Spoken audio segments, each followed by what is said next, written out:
তবুও প্রেমে পড়ো। হ্যাঁ, আমি বলছি, তবুও তুমি প্রেমে পড়ো। প্রেমকে আলিঙ্গন করো। আমি জানি, আমি জানি, প্রেমে পড়ার মধ্যে আছে অনেক বিপত্তি। আছে সমাজ ভয়, ধর্ম ভয়, সঠিক মানুষকে না পাওয়ার দুর্গতির অসচ্ছলতা। তবুও সব কিছু যদি অনুকূলে থাকে আর প্রেম এসে যদি তোমার দরজায় কড়া নাড়ে, তবে তুমি পিছিয়ে পড়ো না কখনো। সব ভয়কে তুচ্ছ জ্ঞান করে তাকে আলিঙ্গন করো। প্রেম মাধুরীর উল্লাসে ভেসে তাকে দুহাত ভরে নাও। এই পৃথিবীতে প্রেমে পড়ার মতো এমন শিহরণময় সুন্দর অনুভূতি আর একটিও নেই। জীবন একটি ক্ষণস্থায়ী রক্তিম ফুলের মতো, আর প্রেম হলো সেই ফুলের মধু, পুষ্পসত্ত্ব। সেই মধু যদি কখনো তোমার জিহ্বার নাগালে আসে, তবে তাকে পান করা থেকে বিরত থেকো না তুমি। তাকে পান করো, লুফে নাও, বিপুল আনন্দের সাথে গ্রহণ করো সেই পুষ্প অমৃত।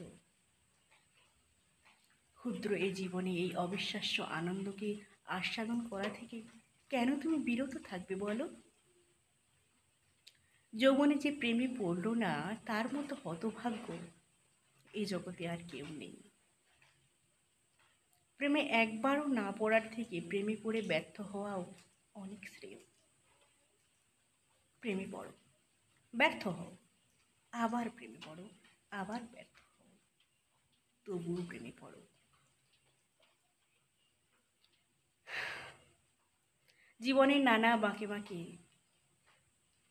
জীবনের নানা বাঁকে বাঁকে এসে আজ আমি আমার জীবনের মধ্যগগনে, আমার জীবনে আমি বহু পুরুষের প্রেম করেছি, কিন্তু কিন্তু প্রত্যেকবারই আমি ব্যর্থ হয়েছি। প্রতিবারই হীনম্মন্যতা বোধ আর ব্যর্থ প্রেম আমাকে স্বল্পকালের জন্য হতাশায় ডুবিয়েছে,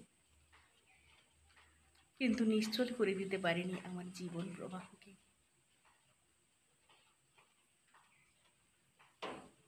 একটির পর একটি ব্যর্থ প্রেম আমার শরীরে বুলিয়ে দিয়েছে নরম জলের মতো দুঃখের প্রলেপ।